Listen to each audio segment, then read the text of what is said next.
It is a beautiful day here in Vermont. Wherever you are, I hope it's the same for you. I want to thank you for joining us wherever you're at. I know I've been looking at some of the numbers and some of the geographic areas where people are visiting us from, and we've got people from all over. Literally, there's like 20 states that are watching this live stream on Sunday for at least a few seconds at a time. So thank you for checking us out here at Faith Church here in Pownal, Vermont. So we appreciate you taking your time to join us and being a part of what we're doing here, live streaming the gospel of Jesus. That's what we're here, and it's what we're always about. So we want to make sure we put that first and foremost, that we bring the hope and joy that we have in Christ, okay? So here it is. It's 10 a.m. We want to start a minute early, so it's 10 a.m. right now. So here's your opportunity to start sharing this post, sharing the fact we are live right now. I got myself sitting here. I got Miss Dawn in the back. Hopefully everything's working out okay as far as we can tell. And our upload's a little better this week than last week. Last week was a little sketchy because we're in a different location. This week it should be running smooth, I hope. And if it's not, make sure you leave us a comment, let us know, and we'll see what we can do. I can't promise anything, but we can at least know that it's happening. So make sure you're sharing this. Get it out to as many people as possible. Again, do not assume that people know it's happening. Do not assume that people don't care it's happening, okay? That's the other thing. You might think, oh, my friends don't care about church or about Jesus. They don't want to watch this. Maybe today's the day that they'll want to listen in at least. I mean, it's just a Facebook live stream. They can always go click past me and tell me to shut up or mute me or do whatever they want to do. They don't have to watch if they don't choose to, right? So share it. I pray that everybody in our church, which we normally average a decent amount of folk, right? I hope that everyone in our church at least shares it one time today with at least one person. Tag your friends. Start watch parties. Do something so we can make sure that we have as many people on board today as we possibly can. I think last week, what was our high note last week? You remember live viewers last week? Do you remember, Dawn? Was it 49, 50? She doesn't remember. That's okay. So it's somewhere between 45 and 50. So if we could crest more than 50 today, that would be fantastic. Now, I know it's not Easter, so I know people maybe not tuned in spiritually to what's going on, but maybe they are. And if they're not, this is a great time to remind them to jump on board and see what's happening here at Faith Church. All right. As you come on, make sure you share, tag, watch party, do whatever you can to get it to as many people as possible today, okay? All right. So thank you, Miss Marin, for jumping on board with us already. Good morning to you. Good morning, Leo and Janine as well. Thank you for hanging out with us. And everybody in your house. I'm going to talk louder, Leo, so that everybody in your house can hear me, whether they want to watch or not. Right? That would be rude. I don't want to do that. Thank you guys for jumping on. Well, again, we'll make sure we leave plenty of time here for people to get on. As we're doing that, we got about 14, 15 more people. Yes, everybody remember to keep sharing, posting. If you got one friend, even one friend in your life on Facebook, share it, okay? You can even copy the link, right, and send it to somebody, and I think it might work. You can at least try it to somebody who might not have a Facebook account and say, hey, check this out, and maybe they'll be able to get on. Facebook says you can watch it if you don't have an account, but we're having hit or miss success with it, so we're trying, all right, we're trying. All right.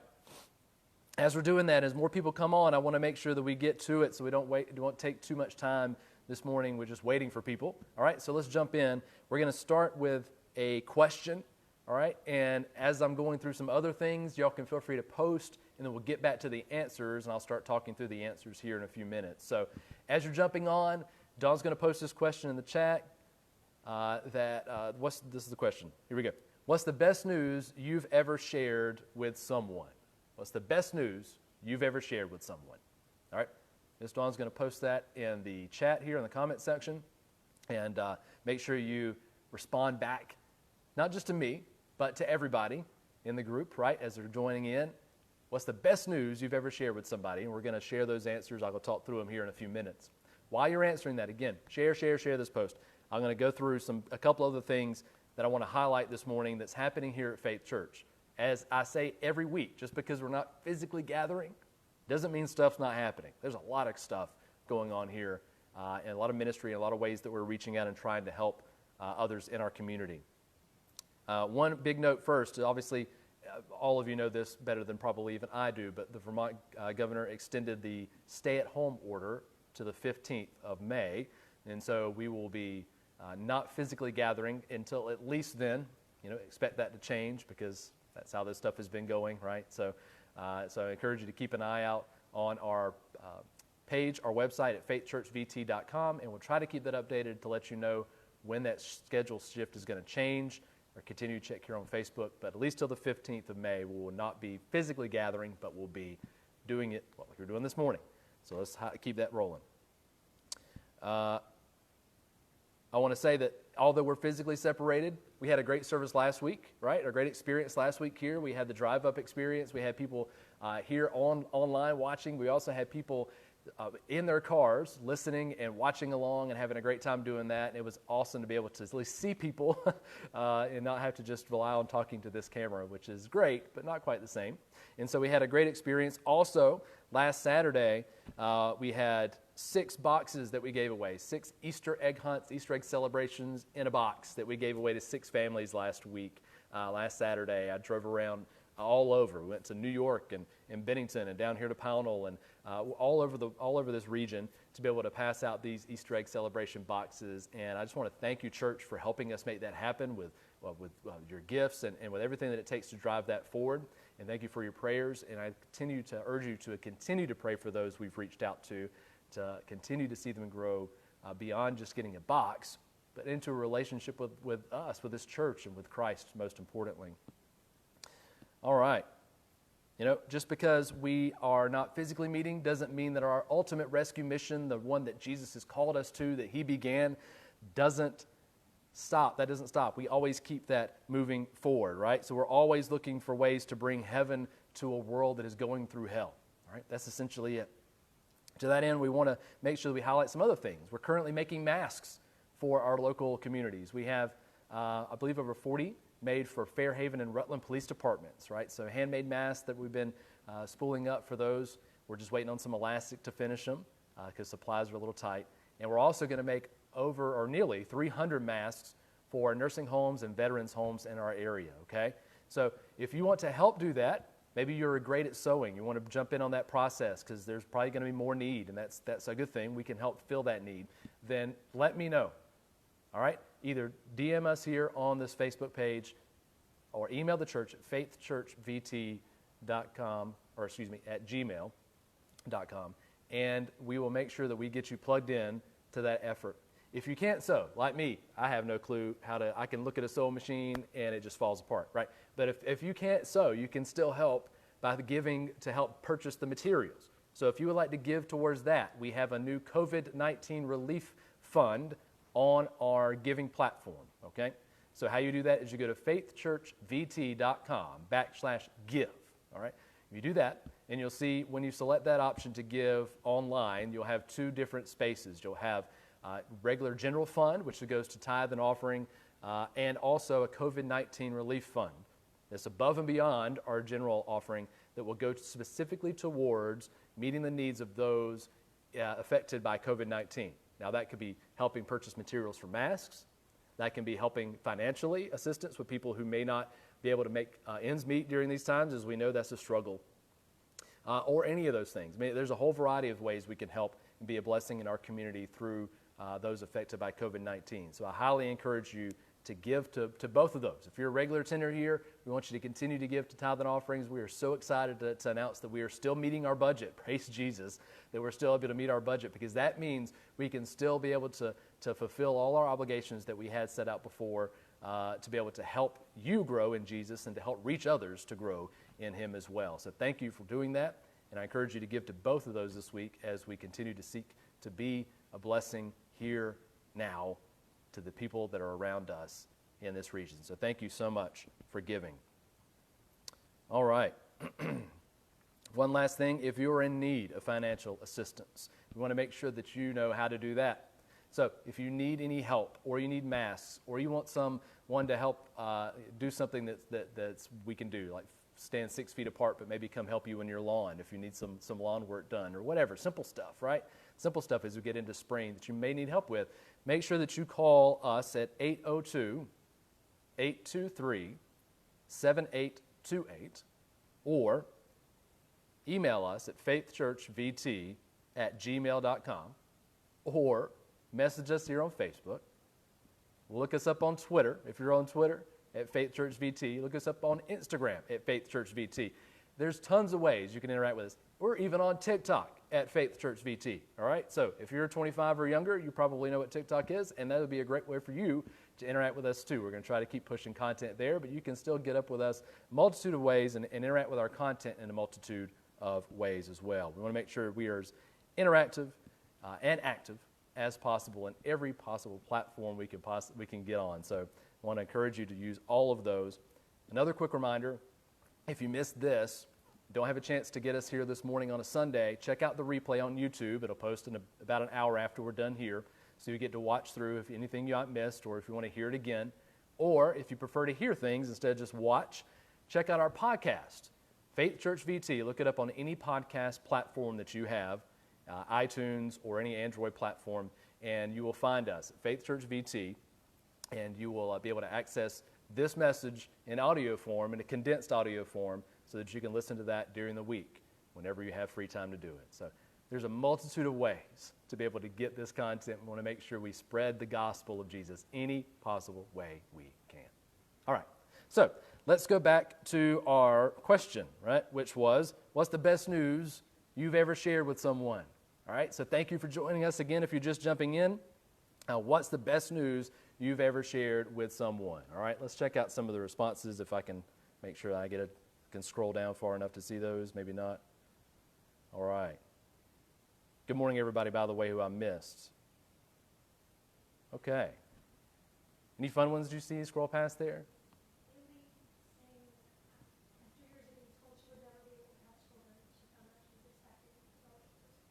Oh, awesome. Haley was able to have children, or at least knew that she could have a child after years of not. That's amazing. That is incredible. That is some awesome news. All right, can anybody top that? Any other ones stand out? I can't scroll back on my post, or I would definitely do that. Being saved, that's right. Awesome. Having that relationship with Christ. That's some awesome news, all right? That's eternal news. We're going to talk about that this morning, so that's great. Awesome. Thank you so much. Continue to post. What's the best news you've ever shared with someone? Make sure you're dialoguing, okay? This is not just about me. I say it every week, but it's not just about me. The biggest part of our experience coming together physically is able to talk and to dialogue with each other and to be able to get in each other's lives. So this is a way to do that virtually, even though we can't do it physically. So I highly encourage you to continue that conversation, to make sure that happens. One last thing I want to highlight with before we jump into the message. If you love music, I love music. I listen to it all the time when I'm studying or when I'm in the house or wherever. Love it, love it, love it. If you love music and you miss our music here on Sundays, not be able to physically worship together, we put out a playlist every week. It's on our YouTube channel, and it's also posted here in the post below this video. So if you want to scroll down, you can see it. And it highlights some of the songs that we were just focusing on this week that kind of correlate with the message, just great music to listen to that are praising God, but also uplifting for others and you as you listen. So we want to highlight that. Make sure you share it. Make sure you listen to it at some point today. Turn it on and let it stream through that playlist and just be uplifted and encouraged through the songs that we have chosen for you. So I want to make sure you know that's available to you as well. Okay. All right. All right, Miss Sophia's with Haley. Good morning, Sophia. Good morning, Roger. Good morning, Mr. Mike. Good morning, all those who I've been able to miss. If you don't pop up and comment, I'm not able to see that you're here, but I'm sure there's plenty more, right? Make sure you're sharing this. We're at 29. We're trying to go to higher, right? So share it with one person. Just start a watch party. Do whatever you can to get to as many people as possible today, okay? So we're trying to bump that number higher and higher every week. We had a great response last week. Let's keep it going this week. Okay. Now, having said that, thank you, Miss Jan, and good morning to you, by the way. Miss all you guys. All right. So, let's jump into our message this morning, okay? That's why we're here, most importantly. Let's get encouraged and uplifted by the Word of God. So we're going to jump in this morning. If you've been following us for the past few weeks, you have known and realized that we've been covering the last week of Jesus' life.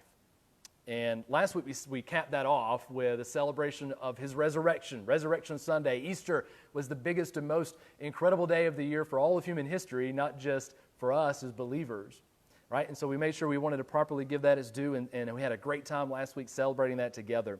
And if you missed any of those, not just last week's, but the week before and the weeks before that, we highly encourage you to check out the replays on YouTube or our podcast as well. We also mentioned last week that at the end of last week, that Resurrection Sunday that proved beyond a shadow of a doubt that Jesus was who he said he was, right? That is the ultimate conclusion that we come to from the resurrection, that Jesus is God, right? That he is who he said he was. And that is an important distinction to make, obviously, right? It's a very important distinction to make. That proof forced his first followers, and really all who follow him today, to recognize him as more than just a teacher of truth, but as the truth. And to realize that his call went beyond living in a good way to being the way to a life of meaning, of purpose, of fulfillment, and to an eternal life that death has no hold on anymore. All right, that's an incredible thing we make sure we have to reclaim every day, the hope and promise that we have, not only in the resurrection, but in who Jesus is and what he is and what he has done and how that affects us. Now, Jesus' first followers were eyewitnesses of that resurrection, right? They just didn't hear the story. They actually saw it play out in their very lives. And that event left a marker, a spiritual marker on their lives that they would not and could not ever deny. They were beginning to understand that they were living in a new normal, right? A normal where vague superstition and tired religion and trying to live as good people wasn't good enough and wasn't necessary.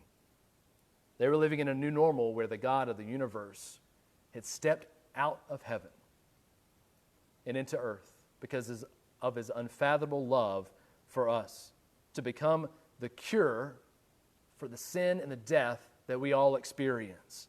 And in doing so, he made an eternal promise that all those who believe in him are delivered from the fear of disease and death because they too will be raised from the dead, just as he was. That's the hope and promise of the resurrection, that we are set free from those chains, those fears, those anxieties. You see, Jesus was patient zero of a viral gospel movement. Those first followers who touched his hands and feet knew that there was no going back, and they didn't want to. They wanted to press in and lean forward and see where this new reality was going to take them, to see, to follow, to do whatever it was going to take to chase after the one who would conquer death, right?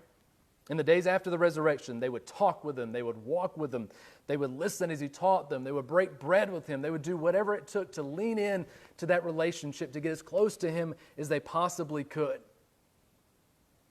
Now, being in such close contact, which we're struggling with right now, aren't we?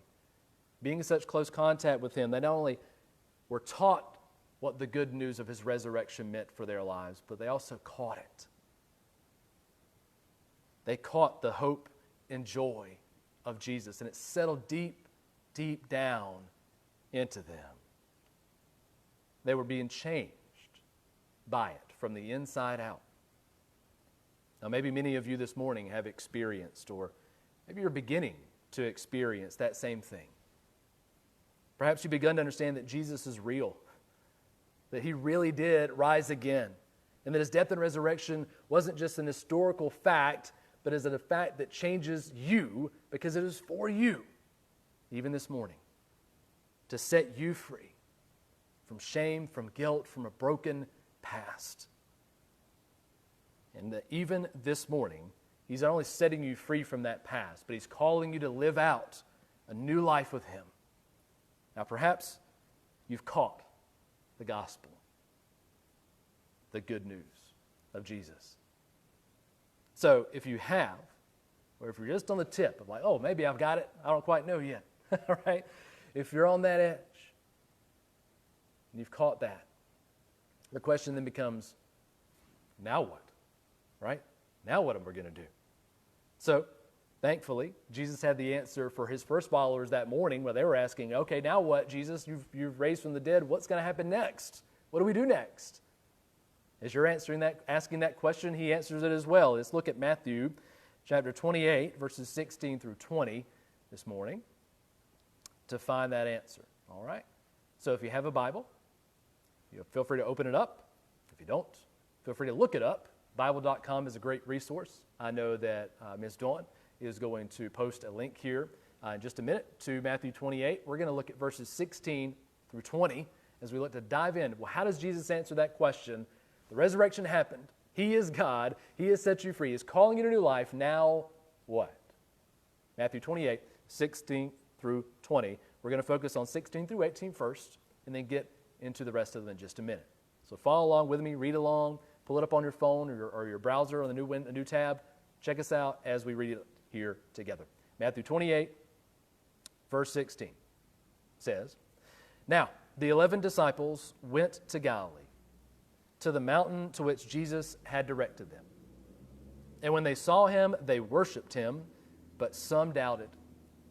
And Jesus came and said to them, 'All authority in heaven and on earth has been given to me.'" Now we're going to stop there for just a sec, okay?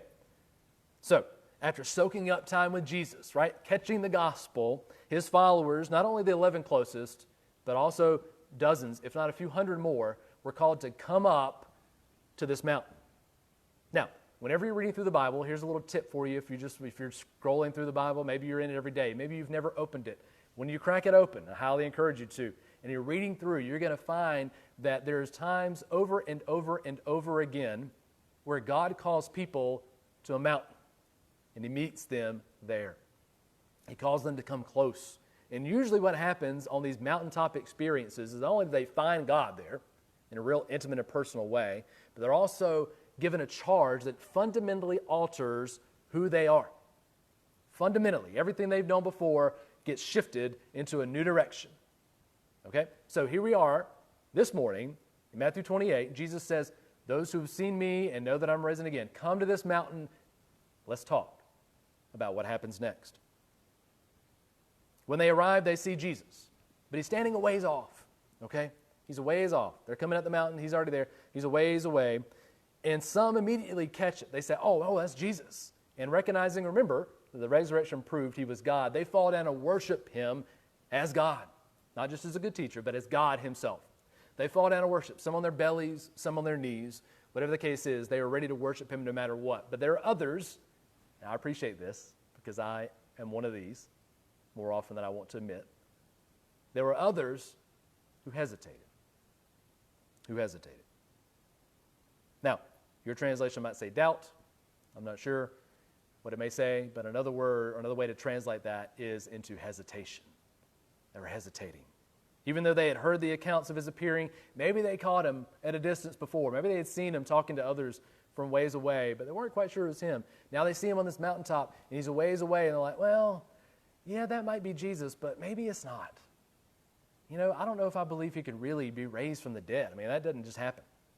All right, that's not a normal thing. All right, I'm not sure if that's him, so I'm hesitating this morning.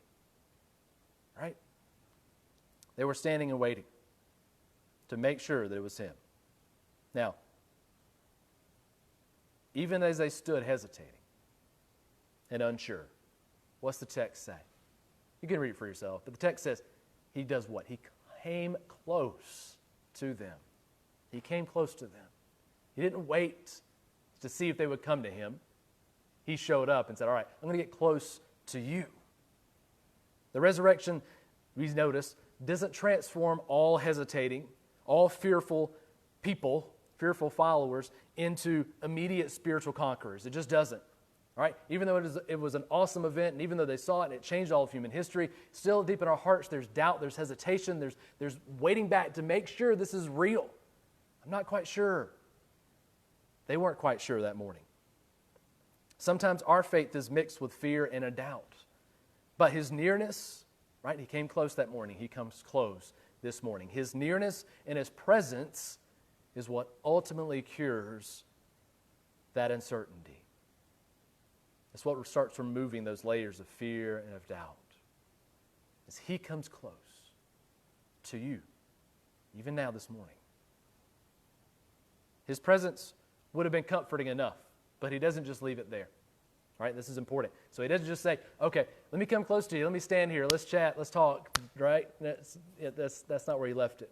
He said, let me speak words of confidence into your life this morning, right? That's what he says. He said he's going to give them something that's going to make them bold for him here. So he makes sure he gets close so they recognize that it is him, right? He's not worried about their fears and doubts. He's going to fix all of that, and then he's going to fill them with confidence on the next line. He says, all authority in heaven and on earth has been given to me. He was making sure they understood and that we understand that his death and resurrection didn't just rescue us. That's not good enough. That it didn't just rescue us, but also removed all doubt that he is the ultimate authority of all things. Not an authority among many, not just one, the authority, the only authority with any real power in him. He wanted to make sure they understood they weren't following just a really clever magician that pulled off just an incredibly great trick, right? That he really was God. And he had all authority, all power, all things. He was king over all with the right and the power to rule effectively through all things. You know, one of the most freeing things as a follower of Christ is to know that the pressure isn't on you. None of us are perfect. We're simply called to follow the one who is. By saying the words that he just said, he said, all authority in heaven and on earth, I've got it. It's me, right? This is on me. All right? He's making sure they understand that their confidence is grounded in him and not their own abilities. It's like he's saying, stop being consumed with your fear, with your doubt, with your hesitation.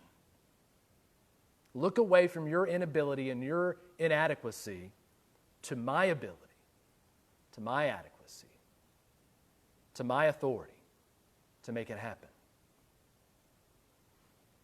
You see, we need his presence, and we need those words of confidence to do what he calls us to do next. So let's look at verse 19 and then first half of verse 20. Verse 19 says, go therefore and make disciples of all nations, baptizing them in the name of the Father and of the Son and of the Holy Spirit, teaching them to observe all that I have commanded you. And behold, I am with you always to the end of the age. Christ drew near to them and they knew him. Now he tells them, go make me known. All right? That's the call. All right? He says, here I am. I'm right here with you. I have full authority, meaning I have the power to make this happen. Now I give you the charge to carry that authority out to new places, to make him known. That's the essence of Christianity. That's the essence of following Jesus. Knowing him and making him known. It really just boils down to those two simple things. They had been taught the meaning and the power behind the resurrection. They had caught the good news and it had begun to transform them, and now they were to spread it to others. One of the great things about traveling, I don't know how many of you are travelers. If you like traveling, matter of fact, if you like traveling, let's do a little bit more interactivity this morning. If you like traveling, give a big thumbs up here on this, on your comment section. Make sure you throw it up there. If you're a big traveler. If you're not a big traveler, don't give a thumbs up, right? You can just stay on. You can leave it alone. If you love to travel, give a thumbs up. Make sure everybody knows that. There's some big travelers on here, I'm sure. We want to make sure that you get known on that, all right? Awesome. One of the great things about traveling is that you get to see, right? You get to see new things. You get to hear new things. You get to experience different cultures.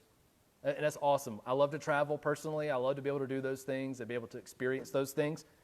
But even better than simply traveling to a new place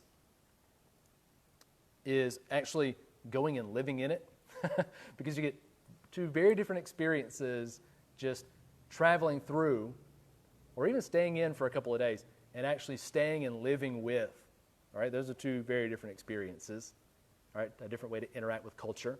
And so what I love about going and living in is that you get to see how, even in our own country, right, especially in our own country, how people eat different things, how we act different in social situations, how we even speak differently, right?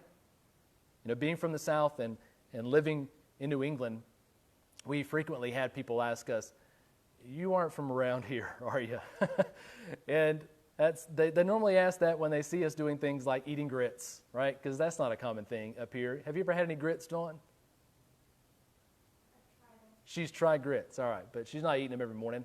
I had grits this morning, all right? No, that's not happening in most New England homes. You know, they normally ask us that when we're smiling whenever we pass them in the grocery store, right? Whenever we're not so consumed with ourselves that we're smiling at them, they kind of look at us weird.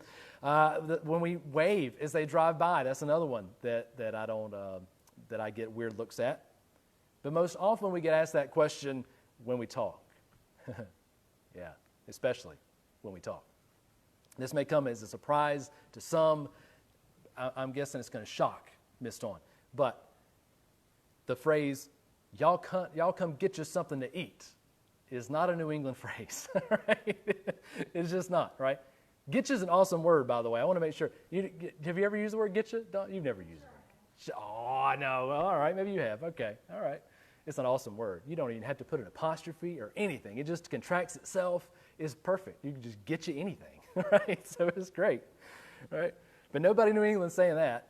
And every time I say something like that, they're looking at me like I'm crazy, right? And now, by the way, though, and Don can confirm this works both ways. You know, Vermonters, people in New England, nobody in the South is having a wicked good time. I mean, it's just not happening, right? That's not going to work. Nor does anybody I've ever grown up with in the South have a dooryard. This just does not exist down there, but it does here, right? Which is awesome. I have no problem with it. It's great both ways. My point, though, is that our actions and our speech gives away where you're from, doesn't it? Now, I'm not here to convert people to Southern culture. I wouldn't want to try that, and I'm not going to. Although, if somebody wants to bring a Chick-fil-A here, Dawn, I'm willing to put up my money right now to help make that franchise happen anywhere than like a 15-mile, 20-mile radius. I'm putting some money in a Chick-fil-A franchise right here, right now. All right? But I'm not here to spread Southern culture. But what I believe we are, and I don't just believe it, I see it in the Word as we're going to read this morning, or as we already have. What we are called to do as followers of Jesus is to live, talk, and act as citizens of heaven, right? We should be about making Him known every time we open our mouth.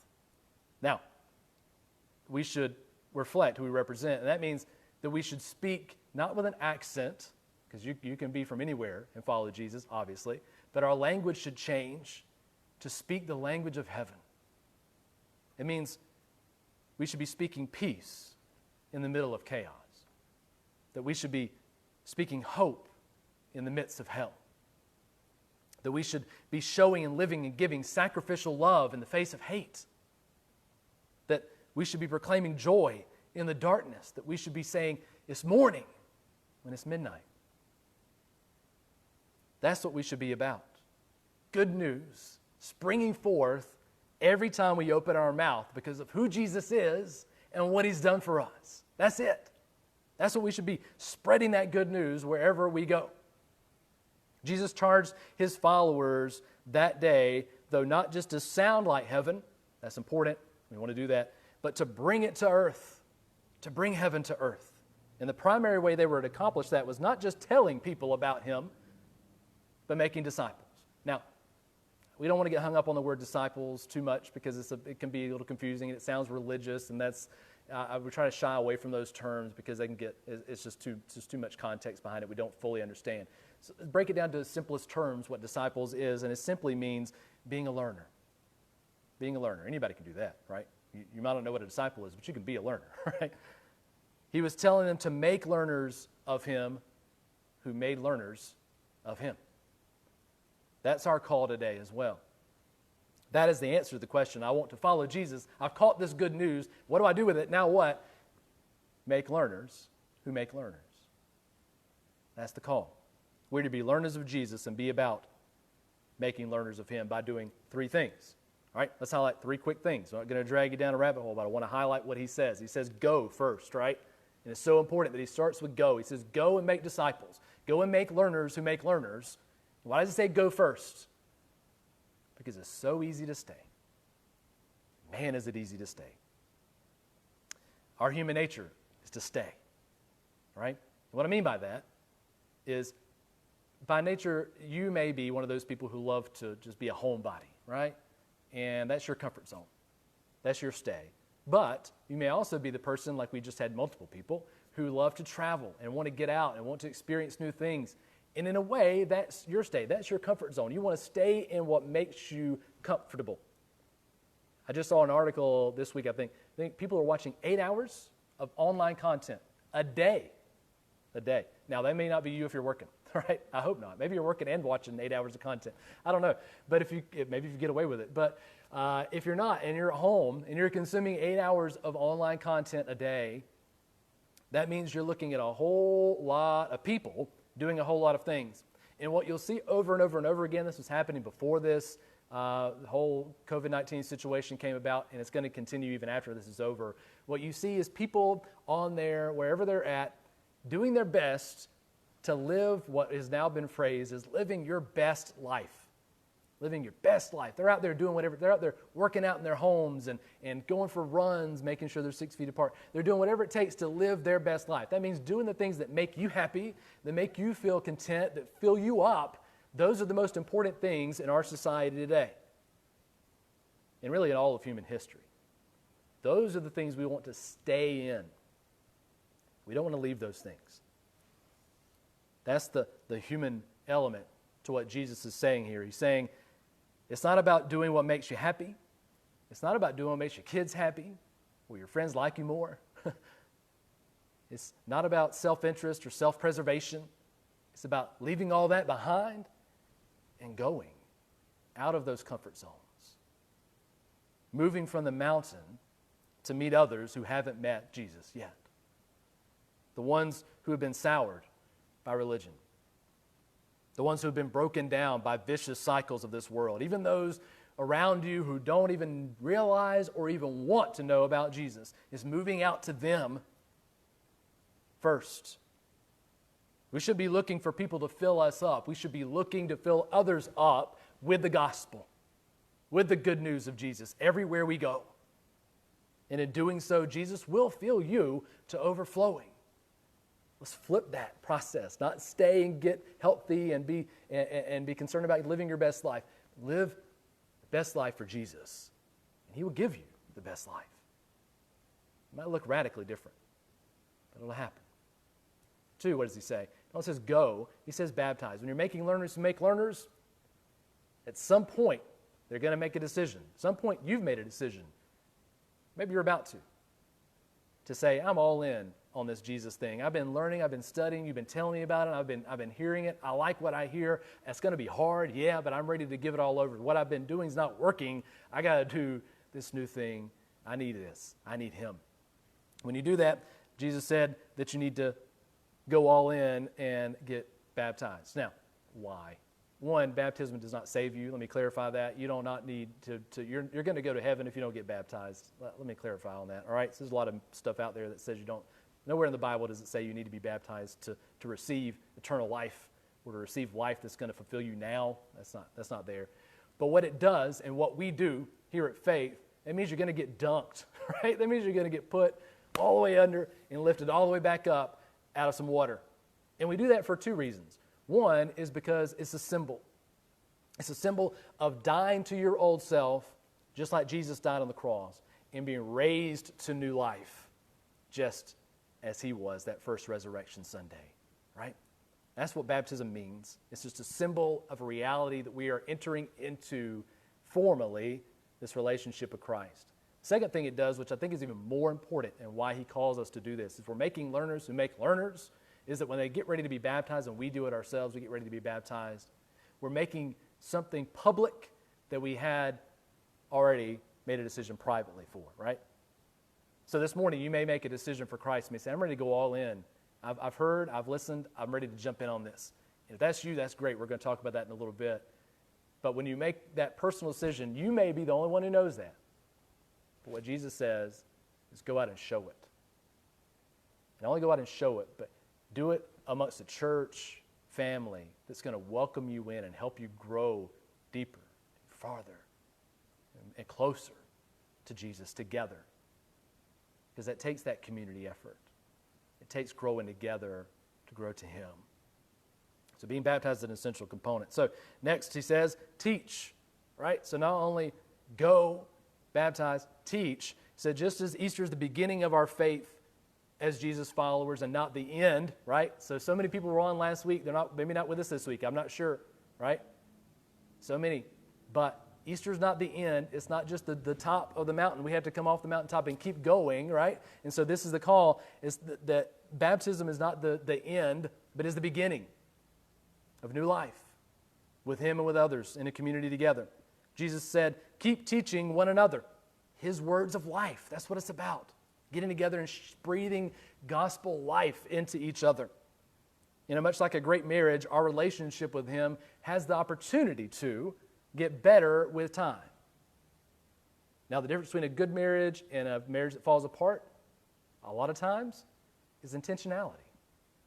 Are you taking the time to spend with each other? Same happens in our relationship with Jesus.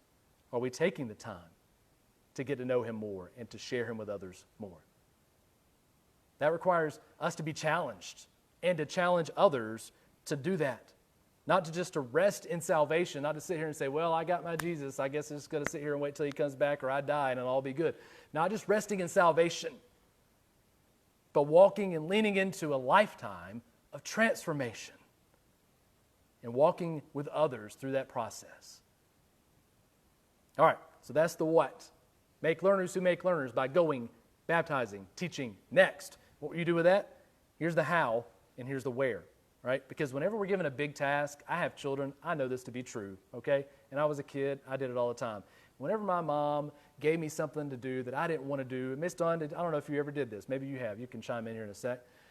Whenever she gave me something to do that I really didn't want to do, I would find every excuse in the world to not do it, all right? Especially if it's something big that just was like making my bed. That's a big job, right? Especially if you got a big bed, right? It's a big job, especially when you're a little kid. And she would say, go make your bed. And I'm like, oh, I don't know. I guess I could go make my bed, but how do you want it made? Do you want it folded this way? I might mess it up. Maybe you should go do it. If I mess it up and you're going to yell at me anyway, so why don't you just go ahead and take care of it for me? We'll look for every excuse we can to not do something that we don't want to do. You find that to be true, Miss Dawn? Is it? Yeah. She says yes. All right. Yeah. Of course. We all do it. We all do it. So we need details. And Jesus understands that. Here are His disciples that morning. Here are His followers that morning. Even in their doubt and hesitation, He says, okay, you got the what. Now here's where you do it, and here's how you do it. So let's dive into that real quick. In the book of Acts, right before Jesus ascends to heaven, He specifies the where and the how, and so does Matthew here in 28, verse 20, which we're going to get to in a sec. So Acts 1:8 says this. He says, but you will receive power when the Holy Spirit has come upon you, and you will be my witnesses in Jerusalem and in all Judea and Samaria and to the end of the earth. Did you get it? Where? Jerusalem, Judea, Samaria, the ends of the earth. That's your where. How? Through His Spirit with you. His presence motivating you, empowering you, drawing you into this new life with Him, and pushing you out to share it with others. It becomes undeniable at some point. It becomes a burning desire that you cannot ignore. So, where do we make learners of learners? Jerusalem, Judea, Samaria. Those are real places, by the way. If you hate history and hate geography, maybe you don't know that. If you're a big geography buff and big history buff, you know these places, right? So these were physical places that the very first followers of Jesus, this is a literal thing for them. They had to start in Jerusalem, in the city, the center of this movement, and they had to work their way out to Judea, to Samaria, to the ends of the earth, right? And they very literally did that. Christianity became one of the fastest growing movements on the planet because they went, right? They didn't have the internet to do what we're doing today.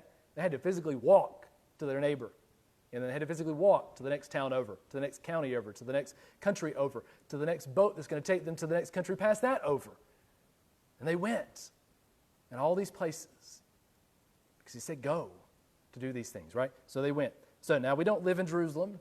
Last time I checked, it didn't look anything like Pownal or wherever you're at, I'm sure. But we're still called to start where we are. In our homes, in our friend circles, reaching those who don't yet know Jesus. You know who those are? I don't know. You know who your friends and family are that you probably talked to for about a bazillion times. Maybe they're listening this morning. And thank you for checking us out. I appreciate you even taking the time to listen to me do this. And you've talked and talked and talked, and you've been taught to, seekers, right? You've been taught to over and over and over again. It's like, man, I'm tired of hearing that mess. Now, I pray you're doing it respectfully, but you're still called to tell and to show the good news, right? So it starts there. Then it moves into your neighborhoods. It moves into your community as you invite new people into your lives. I know this is hard, New Englanders. This is hard for me as an introvert. I got to meet somebody new. Oh, that's scary and cringeworthy. No. I barely like the people I know now. Why would I want to meet somebody new, right? I don't know. I don't know if I can do that. But we have to. And then when we do that, we have to go beyond that. We have to go beyond our current location, our current people set. We have to travel around this country to do it. We have to go outside the country to do it. Last year we went to North Carolina. This year we can't really go anywhere yet. But when we do, we're going to go somewhere internationally. We're going to travel to bring somebody the good news and hope of Jesus, because that's what God calls us to do, right? To meet those, make learners who make learners. Now this is terrifying, incredibly terrifying. I know. I understand and sympathize. It's hard enough to make a new friend. It's hard enough to even make a new acquaintance, especially given our current circumstances. How do you meet somebody new today, right? I've read so many funny headlines about people dating through this situation and crisis. And I'm so glad I'm married and don't have to do this and have to worry about that. But there are people who are navigating having to date being in this physical distancing period. It's a crazy thing to consider. So I understand that it's hard. I understand that, especially considering what we're going through, that it seems impossible. But we're still called to do it anyway. And we're going to talk about how in just a minute. We're still called to do it anyway, though. And we've got to wrap our heads around that. We've got to meet new people. We've got to get to know them. We've got to get to the point where we can share Jesus with them, right? To where we can share the hope that we have in Him. And I know for many of us, that's asking a lot, probably too much. Probably sitting there saying, nope, I'm not feeling that. I don't know if I'm going to be doing that anytime soon. Maybe that's you. But imagine this. Imagine this. Imagine you had the cure to COVID-19 this morning. Imagine that for just a minute. Imagine wherever you're sitting right now, you look next to you, wherever you're at, and you find the vaccine, the cure, the test, whatever it's going to take to fix this situation. You have it right there. What are you going to do with it? Probably sell it. All right, so if you don't sell, I try to think reasonably through this. You might sell it. However, imagine that you have all the money and needs that you could possibly have, and you don't need money and you don't need things. I know that's hard to imagine, but imagine you were in that situation. What do you do with it then? Hopefully, you would share it, right? You would give it away. If you had the cure to what's going to fix this situation where you could all get back to work and everything get back to normal, you could get back to doing what we were doing before and making money and meeting new people and doing all the things we love to do, and you had the cure sitting right there, hopefully you would share it with somebody, hopefully with friends and family, hopefully with hospitals or with nursing homes or whoever. You would go wherever you could to spread it to as many people as you possibly could to get this crazy mess over with as fast as we possibly can. Right? I hope so. I hope so. The death and resurrection of Jesus is the ultimate cure. Though disease and famine and old age, eventually death will claim every single one of us, right? No matter if it's COVID-19 or something else, death still comes. We talked about that last week. But through the resurrection of Jesus, death is conquered. So if we have the cure sitting beside us, we have it living inside of us, if we have the word here at our fingertips to be able to access and know that it to be true, what are we doing with it? What are we doing with it? He is the cure. He gave it to those first followers freely. And He offers that to us this morning and says, go and spread it to everybody you meet freely. He's not asking every single one of us to be a preacher. He's not asking any of you to do what I'm doing right here, right now. So if you say, oh, that's your job. That's not my job. Not exclusively. It's part of it. It's not exclusively my job to make learners who make learners of Jesus. He's not asking you to do that. He's not asking you to know all the answers. I don't know all the answers. The most famous TV preacher in the world doesn't have all the answers. Those who have read and written books upon books upon books don't have all the answers. He's not asking you to have all the answers either. He's not asking you to claim to get perfect, to be the best person you possibly can be before you share with somebody, because that's never going to happen. He's not asking you to do that. He's simply asking you to be a learner of Him and to make learners of Him, spreading the gospel wherever you go, spreading the cure. And the best part is that you don't have to do it alone. This isn't about us. This isn't about our ability or our adequacy or what we can do or how we can do it the best or better or whatever we can do. It's not about that. Matthew 28:20, the very end, He says, and behold, in other words, He's saying, I know this is hard. Pay attention. It's not the end. Behold, I am with you always. In the moments where you're hesitating, in the moments where you're doubting, in the moments where you think, I cannot possibly go tell someone about Jesus, in the moments where you're saying, this situation, I have to stay at home. There's a law that tells me I got to stay here. Pastor, you can't tell me to go tell somebody about Jesus. In all those moments, He is saying, I am with you always. Behold, I'm here. You're not doing it on your own. I'm going with you. Everywhere you go. To the end of the age. He gives us His power. He gives us His presence so that we can be filled with comfort, filled with that power, filled with that confidence to complete the task that He gives us. To spread the cure, to make learners who make learners who make learners. For seekers this morning, first, thank you so much for joining us. This church strives to be, and church family, I hope you're relaying this on your messages. If you're hosting a watch party, or if you're just meeting friends, or you're online, share this. This is beyond a shadow of a doubt. What we're about here at this place is about people who don't like church. We're about people who would rather go and get drunk on a Friday night and sleep in on Saturday and Sunday than to come hear about Jesus. We are here for you. We're here for you to make learners who make learners. Because I believe firmly that faith is a journey that we're all walking on one way or the other. And we all need somebody to come alongside of us and to help us on that journey, every single one of us. So we want to be a church that's about you this morning, that can give you hope in the midst of whatever hopeless situation you think you're in right now. This is for you more than it's for anybody else. So if you're here this morning and you're not quite ready to go all in on Jesus yet, but you're looking, thank you for checking us out. Continue to lean in. Send me a message on Facebook, right? On this post or on other, whatever, just on this page somewhere. Send me an email at faithchurchvt.com. All right, faithchurchvt.com. You'll see a tab to email me. Email me. Text me if you have my number. Do whatever it takes to get up on me, or find a friend who knows Jesus and sit down and say, hey, I'm having some questions. Let's just talk through it. It may be the craziest questions in the world. Ask them. Lean into it. What's it going to hurt? Doesn't take anything but a little bit of time, and we have a lot more of that right now, all right? And you could do it without having to be face-to-face. I encourage you to do that. If you are ready, though, you say, I've been studying, I've been learning, I really feel like I'm catching this gospel. I'm catching this good news that is transforming me in a way I didn't really understand, but maybe I'm starting to understand it a little better. If you're ready to submit that and say, man, I'm ready to go all in on Him, we're going to offer you an opportunity to do that in just a minute. Okay? So stick with me. For believers this morning, you never leave this morning message, you never leave this time, either here virtually or here physically when we're together, that you're not going to get a call to action.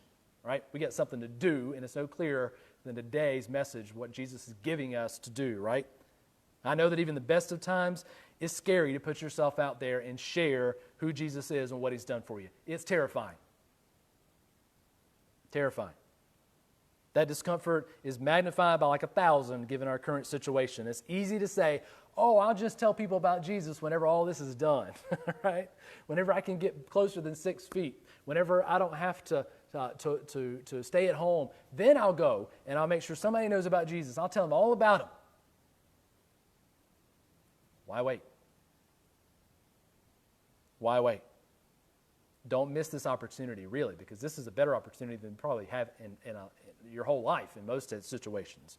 There are people in your life that you haven't spoken to in years, partially because you hadn't had the time. There's no excuse now, right? You got time.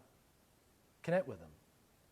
Whatever way possible. Call, text, DM them, do whatever it takes. Connect with that one person you haven't connected to, especially if they don't have the hope of Jesus.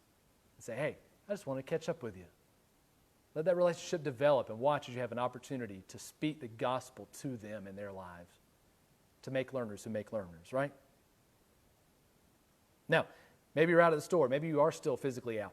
Maybe you're out there and you're getting some essential items. Connect with that stranger in line. You're saying, well, we're not supposed to be close to each other. Guess what? You can hear people in a mask from 6 feet away. I promise you. I guarantee it. They can hear you talk, okay? And there's nothing saying that you can't talk to somebody, all right? I'm not saying be obnoxious, but you can still talk to them. You can still do it. You can still make that connection with them. Speak the gospel to the cashier, right, who has to be in that place hour after hour at the grocery store, hour after hour, getting breathed on, getting coughed and sneezed on, doing all that crazy mess. They have to put up with that hour after hour. You can speak hope and gospel transformation into their lives, even in just the brief time you're interacting with them. Look for those opportunities. If you're essential and you go to work, bring some extra food to take to somebody and share with them and say, hey, I was just thinking about you. I just want to give you, I got an extra sandwich. You want to share this with me? Or take it home to your kids if you have kids or whatever. Find a way to bring hope and joy and open those doors to share Jesus with somebody. This doesn't have to be too hard. It doesn't have to be too scary. It's just looking for opportunities to be learners and make learners of Jesus and to find a way to spread the good news of Him at every chance you get. So let's do that this week, church. Find one person. Find a way to do it. Go. Make learners who make learners. Do it together. As we wrap up, if you are a seeker this morning, we're going to pray, all right? And you get an opportunity here to make a decision for Jesus, to go all in, to say, I'm ready to do it right here, right now. All right? Even across this virtual divide, it can still happen. Okay? So we're going to pray. So let's do that together. If you want to close your eyes, you can. If you don't, that's fine too. You may be by yourself. It doesn't really matter. All right? Let's pray and extend that response up to Jesus this morning. Let's do it. Dear Heavenly Father, God, Lord, thank you that you are here with us this morning, that your promises never fail. God, that you are with us to the end of the age, even through the difficult circumstances that we find ourselves in now, even when we have a task bigger than ourselves as going and telling about you to others. God, you are still with us now. Thank you for that promise. If you're here, seeker, this morning, here's the prayer you need to pray to respond to the God that is always there, that is here for you, that is calling out to you this morning. If you're ready to respond to Him, you simply say, Dear Jesus, I'm sorry for chasing other things, for getting caught up in so many other crazy things in this world, for getting caught up in the fear and anxiety that is so prevalent in our times today, or for falling into patterns of depression and oppression with myself and others that I just can't find a way out of. God, I want a way out. I need a way out. I need you. Lord, forgive me for those things. God, help me to follow you, to be a learner of you, to get into deep, knowing relationship with you right here this morning. To not run away or turn around, but to press in, to get close as you are already close. If that's you this morning and you made that decision for the first time, we want to offer the opportunity for you to follow up, right? It's about going, baptizing, teaching. It's about making learners who make learners. The next step is for you to let somebody know so we can walk that journey with you, right? Nobody's asking you to run a 10K by yourself, right, or training for it. Nobody's asking you to follow Jesus by yourself. I wouldn't want to do that for anybody. He calls us to do it together. So find a friend or family member who's a believer. Talk to them what you did today. It's scary. Tell them. Tell me. Again, DM the church. Message us. Email us at faithchurchvt.com. Look at the link for the email. You'll find it. Email me, text me, call me, do something. Get up with us some way, somehow, so we can grow with you in this next journey of your life. All right? Please do that. For believers, let's pray as we wrap up. Dear Jesus, God, we thank you that you have all authority, that it is your power, your ability, God, your adequacy, and not our own. God, it is your task as the God of the universe that calls us to go and share the good news of the resurrection, the cure that is for all things. God, to share that cure with everyone we meet. God, fill us with your presence. Fill us with that confidence. God, let us open our eyes anew to see an opportunity where we didn't see an opportunity before. God, to be able to reach someone that we haven't even met, to be able to open our lives up to them and say, hey, come in and talk with me, sit with me. I want to know more about you as a person. God, to learn and experience their experiences, to weep with them and to share in their joys, God, and ultimately to give them the greatest joy in heaven and on earth. That's you. God, let us not miss an opportunity, Father. Keep us eyes up and eyes out, spreading the gospel. In your name this week. And it's in your name we pray. Amen and amen. Thank you so much, church, for joining us. If you know someone who missed this post, share it again anyway. They can watch it again. Check us out on the replay on YouTube. Check out the podcast during the week. Tons of ways to access the content. Keep checking for posts during the week as well on our page, as we post lots of new things during the week for family activities, for playlists, for our new podcast series we're starting called Up Close. Whole bunch of crazy, great new things we're doing. Keep an eye on that. We want you to be a part of it as we move forward. Thank you for joining us this Sunday. We can't wait to get to know you better. See you next time.